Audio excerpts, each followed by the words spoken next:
Hello, I'm Fraser Myers, Deputy Editor of Spiked. I'm joined today by Lorin Bell-Cross, political correspondent at the Jewish Chronicle. Lorin, thank you so much for joining me. Thank you for having me. So I wanted to talk to you, Lorin, about a really horrific incident that happened in the early hours of this morning today. 4 ambulances belonging to a Jewish community group were set ablaze, seemingly by 3 suspects who haven't been named yet. We haven't seen their photographs yet. There may be an Iranian connection. It may have been an anti-Semitic hate crime. We don't know that much at the moment. But could you give us a sense of what we do know so far? Sure. So what we do know, as you've outlined, is in the early hours of this morning, several residents in Golders Green woke up to large explosions and huge inferno scenes. And this was this attack on these 4 ambulances that belong to this Jewish community group called Hatzolah. Now, the translation of Hatzolah in Hebrew means to rescue. I've seen some really quite distasteful, in my view, conspiracy theories going around online saying, oh, well, why does the Jewish community have its own ambulance groups? It's very similar to, say, the St. John's Ambulance Group. This is an organisation that is staffed fully by volunteers and which coordinates fully with the NHS. It will work with other groups. It treats non-Jewish people. This is not an exclusionary group. And I think it's quite important for me to just go in with that first, because there is so much already disinformation going on. And this attack took place, moments away from a synagogue. I believe the ambulances were parked quite outside there. And it must have been quite terrifying for just ordinary members of the public in a quite Jewish area to suddenly wake up to explosions. And that's quite beside the point of then you turn up and say, oh, well, actually, this is ambulances that have been attacked. And it's quite extraordinary. I think a few hours ago, we've had official confirmation from the Metropolitan Police that counter-terrorism police are leading this investigation. Now, it's important to say they haven't actually declared that this is a terrorist incident yet, but they say counter-terrorism, with all their expertise and whatnot, are going to be taking the lead on this. They've also, as you sort of hinted at in your introduction, they've made there is one group which we believe is linked to Iran, which has claimed responsibility for this online. It's called Harakat Ashab al-Yamin al-Islamiyah, which they have claimed responsibility for other similar attacks in Europe. So there was something that happened in Liège in Belgium, and also in Rotterdam and Amsterdam in the Netherlands. So there's a kind of similar, they believe there's kind of similar pattern of what's going on here. But the Met Police are saying they haven't confirmed that this is the case here. They say they're looking into it, but this footage online from what purports to be this group is claiming responsibility for this attack. And I think that's potentially quite significant if we are indeed seeing, like we've seen in other European cities, groups linked potentially to Iranian proxies carrying out attacks on targets linked to the Jewish community in the UK. And it is quite a terrifying prospect, because even before many people have heard of this group, and it seems to be a new group that's emerged in recent weeks, really since the war started. The Prime Minister was saying that, at least 20 Iran-linked terror attacks had been foiled in the UK. Clearly, as you've suggested, this particular group is going after Jewish targets in Europe. We've seen Iran-linked attacks on Jewish targets in Australia. What do you make of the broader significance of this? Clearly, this is a very alarming threat. It's very alarming, and I think it's one of those things where, since Heaton Park, the terrorist attack on Yom Kippur last year, I keep telling people, yes, it's shocking, but I'm not surprised. I don't know anyone who is in the Jewish community is surprised that something like this is happening, because there seems to be a kind of an almost perverse tolerance to the awful kinds of anti-Semitism that goes on in the street. And I'm not saying that everyone who goes on a pro-Palestine rally is anti-Semitic. I'm not saying that for one moment, but I'm seeing the kinds of language that is used by an extreme minority on those marches is tolerated. And I think it's quite remarkable when Peter Tatchell, long-term left-wing campaigner, held up a sign that was mildly critical of Hamas, and he was asked to leave a pro-Palestine rally. Yet these sorts of anti-Semitic caricatures featuring Benjamin Netanyahu soaked in the blood of innocent children, sorts of signs equating Israel with Nazi Germany, all these sorts of signs that exist. And, we've covered at the Jewish Chronicle countless examples of these signs at protests. That's allowed to happen. Now, that's kind of quite different to an organised Iranian plot against Jewish communal targets, but I think it's indicative of the atmosphere that Jewish community feels themselves in. They feel themselves in, since October the 7th, there's been an exponential rise in anti-Semitism, and there is a feeling that leaders and authorities don't take this threat as seriously as they do, and they aren't. I hesitate to use the phrase two-tier policing, but I think a lot of people do feel that is the case. So, for instance, you will have seen, I imagine your audience has will have been aware of, obviously, Lucy Connolly's case of appalling language used against migrants in the aftermath of the Southport killings, but she got a quite severe jail sentence. It escapes me exactly what sentence she got. But in 2021, I believe it was, there was a convoy of cars going around a very Jewish area, Finchley Road in North London. And they were shouting the most awful things about wanting to rape Jewish women and all sorts of obscenities. And the CPS didn't press charges against them. And there's countless other cases where similar things happen. There was another demonstration also in North London recently where someone said that Zionists need to be put down. And this individual was not charged by the CPS. And I think it's quite extraordinary to a lot of people of saying, hang on a moment here, some people are facing quite severe charges for what they post online.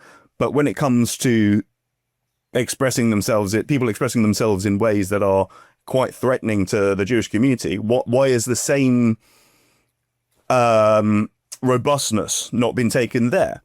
So that's the kind of general atmosphere in which we're in. And that's quite apart from, and that's without even getting into the Iranians and now their conflict with Israel, and clearly seeking to globalize the intifada, for want of a better phrase, and internationalize the conflict and sow discord. Last week, I spoke to a very senior former Israeli security official who told me, referencing to the group that we believe now may have carried out this attack. He said that he thought that this was linked to the Quds Force of Iran's Islamic Revolutionary Guard Corps. Now, in the UK, it has been known about for some time that this is a very, very problematic group with links to Iran. The European Union has announced its intent to proscribe the group. Australia, I believe, also did something similar. Yet we, for some reason, are not. And this is despite the fact that Jonathan Hall, KC, the government's independent reviewer of terrorism legislation, he actually set out a framework because he assessed the government's legislation and said, actually, do you know what? They're not currently fit for purpose. The current laws that we have would not be good enough to prescribe the IRGC in its entirety and stop it from carrying out, from prescribing it effectively. He set up an entire new framework for the government to tackle state-based threats, of which the Iranians are one of them. And the government are yet to adopt his measures or announce any kind of intent to introduce the legislation that would tackle this group very effectively. And it does seem as if, as you say, the attitude towards anti-Semitism compared with other forms of racism seems very different. I think there's also I think there seems to be a reluctance to tackle whether it's violence or hatefulness or when it comes from Muslim communities in particular, and that seems to apply regardless of whether we're talking about an explicitly foreign threat. Many people from the Iranian Revolutionary Guard Corps are believed to have come over on small boats. They're not, that's not even a homegrown issue. There's a reluctance to talk about that. There's a reluctance to talk about the kind of displays you were talking about on the Palestine marches.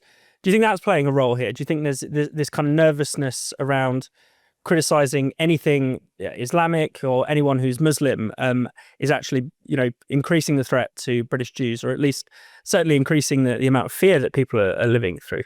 I think so. One more important point before we go on to that, and I will get on to that, is what the other interesting element of the IRGC's modus operandi is they're also paying local thugs to do it. So local low-level gangsters, criminals, similar things to what the Russians actually did, and they attacked a warehouse in East London, where there are local criminal gangs that are being paid to carry out kind of activity. We don't know, obviously, that this is anything to do with the more recent attacks, but this is what experts say the Iranians are doing. Now, back to your point on the whether left-wing or Islamic forms of anti-Semitism are taken leniently. I think that's certainly what a lot of our readers at the Jewish Chronicle seem to believe. And, I was reading some reaction to the incidents this morning where a kind of left-wing group was saying, oh, we must unite against the far right in this demonstration that was being advertised for later in the week. The far right didn't carry out, for as far as we're aware currently, the far right did not carry out this attack. There hasn't been... I think that there is a very kind of possibly well-meaning, not wanting to spread community tensions, desire to not talk about some quite anti-Semitic attitudes by some sections of British Muslims. And, and this is not something new. This is something that in 2015, Mehdi Hassan wrote about in the New Statesman, where there is a quite sizable section of anti-Semitic attitudes there. So it's not something that is revelatory or new. It's something that exists, but no one really wants to talk about it. And especially, I think left-wing activists are very, very comfortable talking about the far right and threats from the far right when it comes to minority communities, but they are very much more hesitant to talk about minority on minority issues and tensions that, the fact that a lot of these incidents might be coming from minorities or specifically Muslim minorities.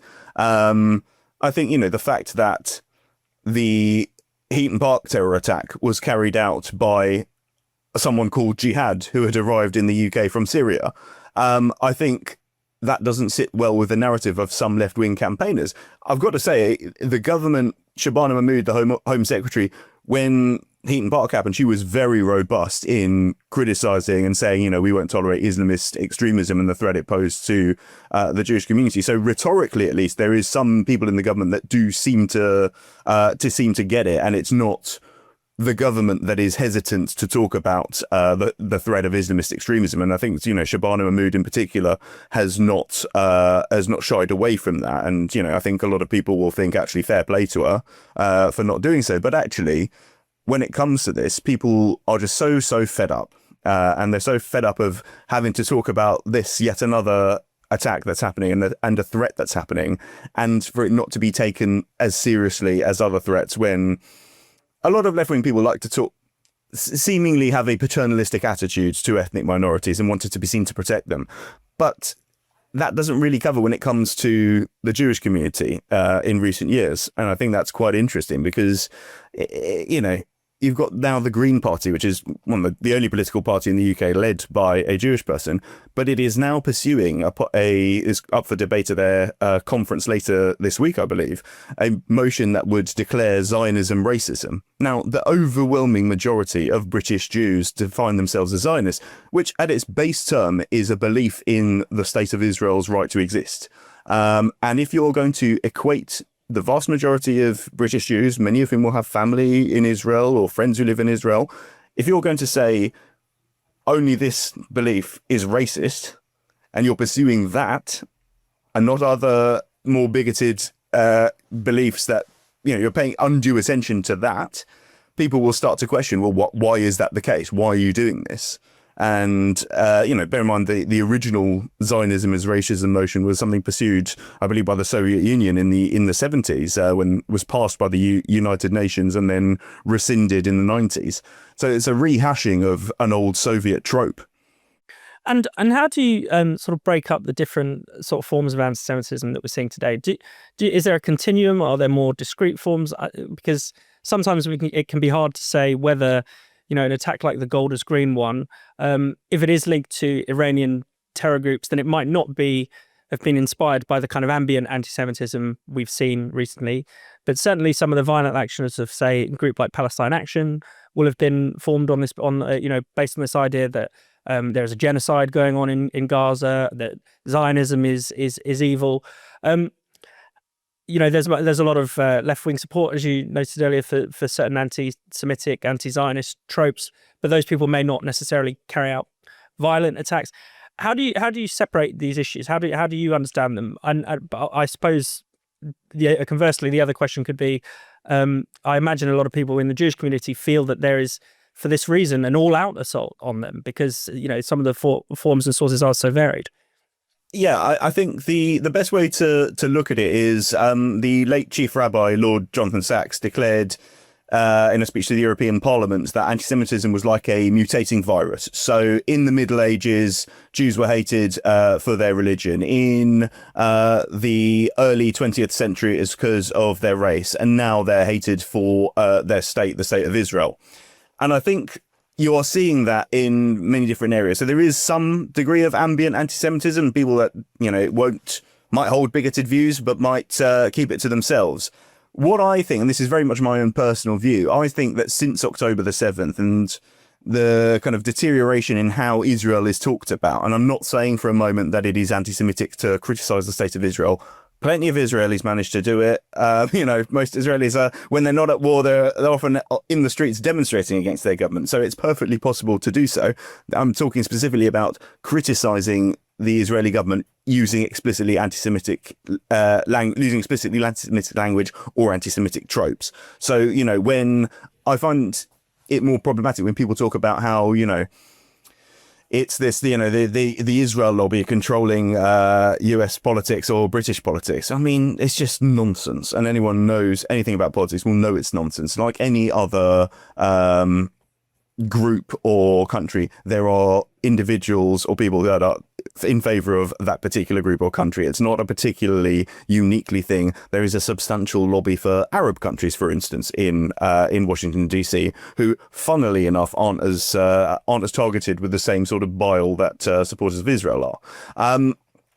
But, I think my view is there's been since October the 7th, there's been an increase in the number of people who might be willing to express themselves more anti-Semitically. I think there had been a taboo about speaking in quite explicitly anti-Semitic terms, and that for me seems to have gone. And it's not just a uniquely left-wing thing. You're now seeing it on the right with the sort of the Groypers and followers of Nick Fuentes just willing to shift the dial massively on the right in a way I personally hadn't seen for years. So I think it's not uniquely a left-wing threat in terms of the way language is kind of deteriorating and going beyond anything that I would consider acceptable normal discourse and critical discourse. Is mutating to using explicitly anti-Semitic language to talk about one state in particular.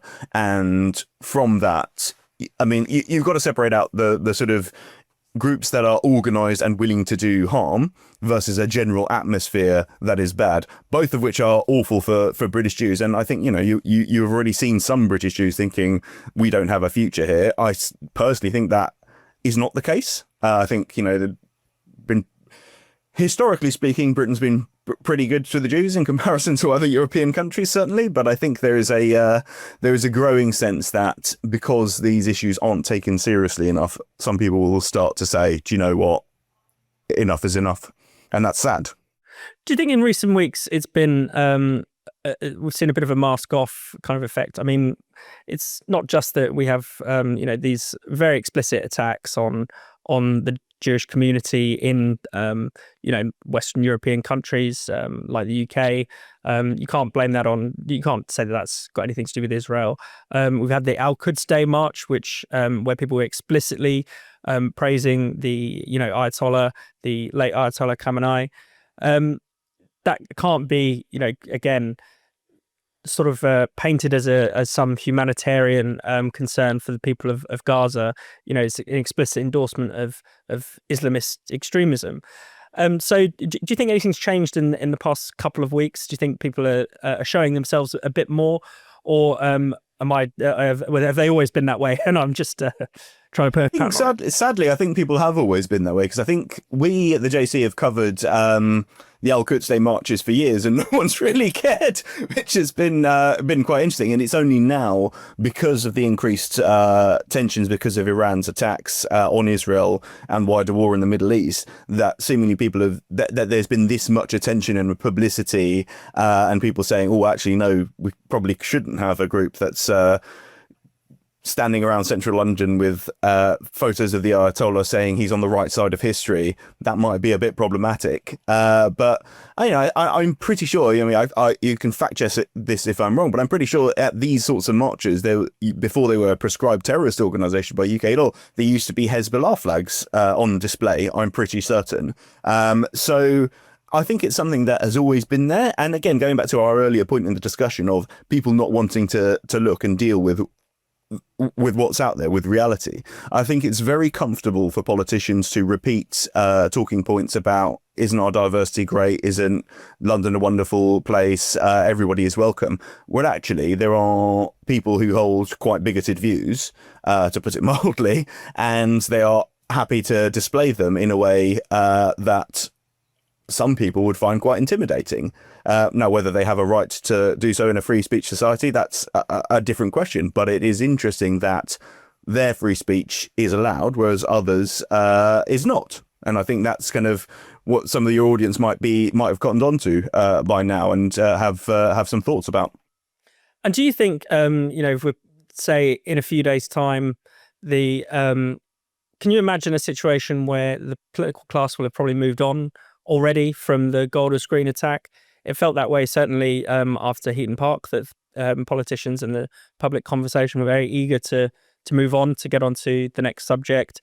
And particularly, I think even worse was the foiled, when we learned about the foiled attack against Manchester's Jews, how actually little that actually grabbed the conversation at all. The Prime Minister will make a strongly worded statement. He has done today, and many of the top levels people in the cabinet have done that today. But will they really, want to, root out anti-Semitism in the way that they might other forms of racism? Will it unfortunately be another, warning sign that goes ignored potentially? I think, I think there's something to that, because words are great. Words are really good. And it's important that they are heard. I'm not just being facetious here. I think it is important to hear leaders quite clearly and quite robustly condemn what happens in unambiguous terms. But I think we need more than words. And in terms of the actions, what the Shadow Attorney General, Lord Wolfson, said on social media today, which I thought hit quite well, was that we need more than bigger walls. So if you walk down the road, you'll see a Jewish primary school, you'll see security outside, you'll see a big fence. And often these schools have to do drills in case of what happens if a terrorist gets in. Now pause for a moment and think about that. We've accepted that. We've accepted that that is a normal, everyday thing that happens for British Jews in tolerant, welcoming, diverse London. We have accepted that a minority community has to live like that. This is before any of the terrorist attacks. This is the norm. We have accepted that that there is security around the clock around synagogues. In Heaton Park, some of the people who were praised were the Community Security Trust volunteers, so people who did the security on the doors, who prevented it from being an even bigger atrocity. But the fact that they had to be there in the first place, and they are constantly having to deal with these vigilant threats, some of which we hear about after the fact, like the one you mentioned, the foiled Manchester attack, which bloody hell could have been so much worse than Heaton Park, and Heaton Park was horrific. But I think that the fact that that has become normalised, even though our leaders are recognising, yes, there is a threat to the Jewish community, and yes, we need to do something about it, but what are we going to do, and how can we do anything about it? That is a question which no one has the answer to. And I think is the more you dwell on, the more depressing it is going to get, because we've got that norm before any of these recent terrorist attacks, and we've now got the increased threat of violence and explosions in North London that has happened in the early hours of this morning. And I think that's a situation where a lot of people think, hang on a minute, what are we doing here? And do I even want to live here anymore? And finally, Lorin, is there anything else that you think is missing from the general conversation about whether it's about violent anti-Semitism or the broader culture of anti-Semitism that we see developing? Anything that feel needs to be said that isn't often said enough? I think it just requires constant vigilance, sadly. I feel bad because I constantly go on outlets and have to talk about anti-Semitism. I want to sort of do more than that and sort of showcase the sort of good, positive, celebratory aspects of British Jewish life in this country. But I think we have to be constantly vigilant because anti-Semitism always seems to emerge on whether that's the left or the right. It is constantly there, whether from white nationalists or from Islamist extremists, it's there. And when it does emerge, it's important to not minimize it, to recognize it for what it is and to deal with it, and to have frank and severe conversations about how you deal with it, where nothing is off the table. Lorin Bell-Cross, thank you very much.